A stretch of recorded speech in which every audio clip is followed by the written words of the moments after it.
Now for our daily focus report, and we head to Armenia. Scars from corruption and mismanagement mark the country's democracy and its environment more than a month after Prime Minister Serzh Sargsyan resigned after pressure from anti-government protests. Open pit mining has left the beautiful Caucasus Mountains pockmarked. Corruption allowed developers to flaunt environmental regulations and locals' rights. This turned out to be the downfall of Sargsyan's administration. Our correspondent, Gulliver Cragg, reports.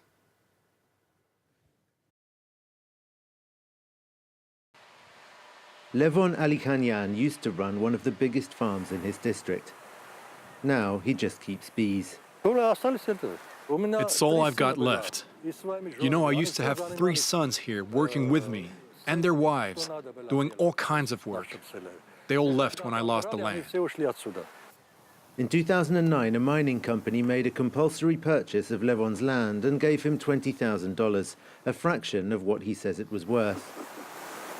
But in Armenia's corrupt court system, a small player like him had no chance. All we need is the rule of law. We'll handle the rest. It turned out the compulsory purchases weren't the only problem.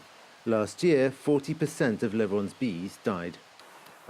There's a river right here, but I'm pouring them water collected elsewhere so that they don't drink from the river, which is poisoned.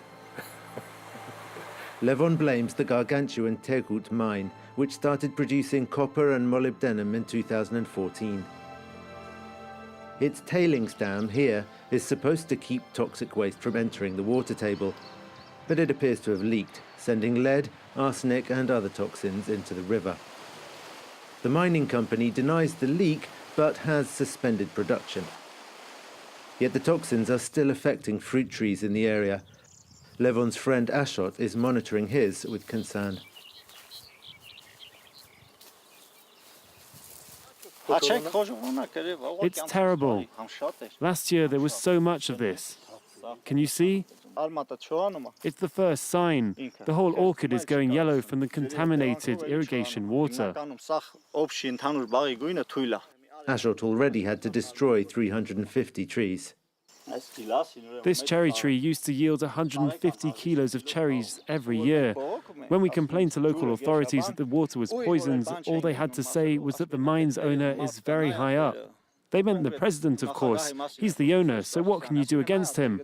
Actually, that's how it was in every area of life, and that's why people rose up and protested so hard against him.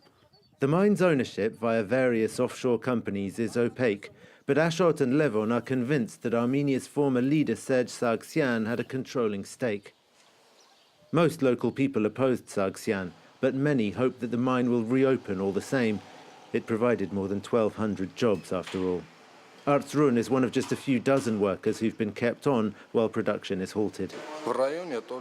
In this area, only this mine gives people hope for the future. It's really an extremely important employer. Residents of the neighboring district of Noyemberyan, though, see things differently.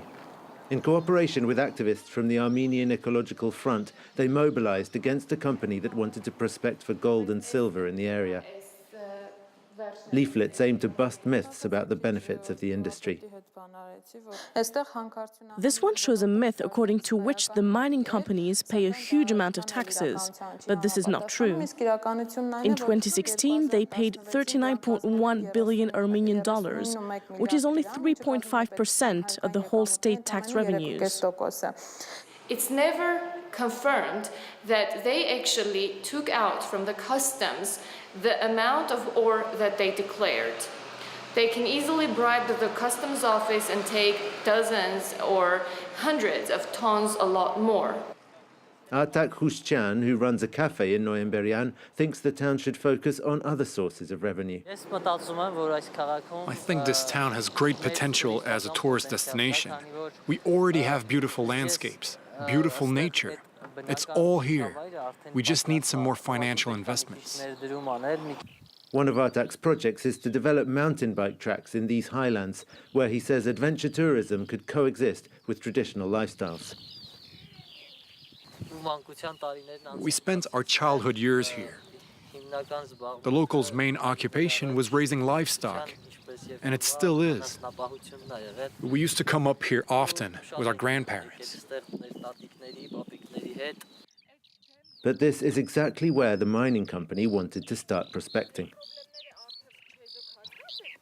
Artak sees the Tegut mine, part of which is visible from here, as a warning. Ultimately, these projects are not beneficial, not even to those who get jobs there.